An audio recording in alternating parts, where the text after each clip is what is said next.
ഒരു സംഖ്യയുടെ 25% 625 ആയാൽ സംഖ്യ ഏത്? അപ്പോൾ സംഖ്യയുടെ ശതമാനം തന്നു കഴിഞ്ഞാൽ നമുക്കെങ്ങനെ സംഖ്യ കണ്ടുപിടിക്കാം? അതാണ് ഈ കണക്ക് കാണിക്കുന്നത്. അപ്പോൾ ഇവിടെ സംഖ്യ ഗുണം 25% സമം 625. അപ്പോൾ സംഖ്യയെ 100-ൽ 25 കൊണ്ട് ഗുണിക്കുമ്പോൾ നമുക്ക് എന്ത് കിട്ടും? 625 കിട്ടും. അപ്പോൾ സംഖ്യ ഇൻറ്റു 100-ൽ 25 സമം 625.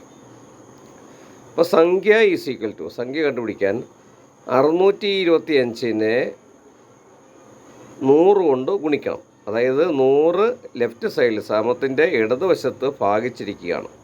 അപ്പം സമത്തിൻ്റെ വലതുവശത്തേക്ക് പോകുമ്പോൾ അത് ഗുണിക്കും. അപ്പോൾ 625 ഗുണം 100.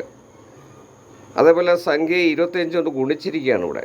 അപ്പം സമത്തിൻ്റെ ഇടതുവശം ഗുണിച്ചിരിക്കുന്നതുകൊണ്ട് വലതുവശം പോകുമ്പം ഭാഗിക്കും. അപ്പം ബൈ 25.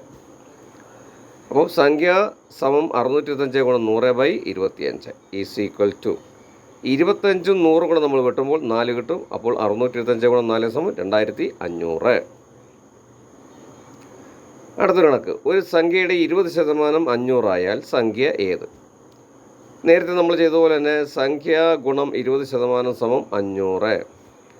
അപ്പോൾ സംഖ്യ ഗുണം 20% എന്നുള്ളപ്പോൾ 100-ൽ 20 എന്ന് എഴുതാം. അപ്പോൾ സംഖ്യ ഗുണം 100-ൽ 20 സമം 500.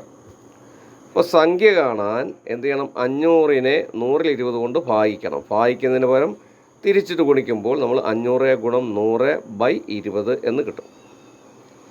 അപ്പോൾ ഇവിടെ 20-ഉം 100-ഉം കൂടെ വെട്ടുമ്പോൾ നമുക്ക് അംശത്തിൽ 100-ൻ്റെ സ്ഥാനത്ത് 5 കിട്ടും.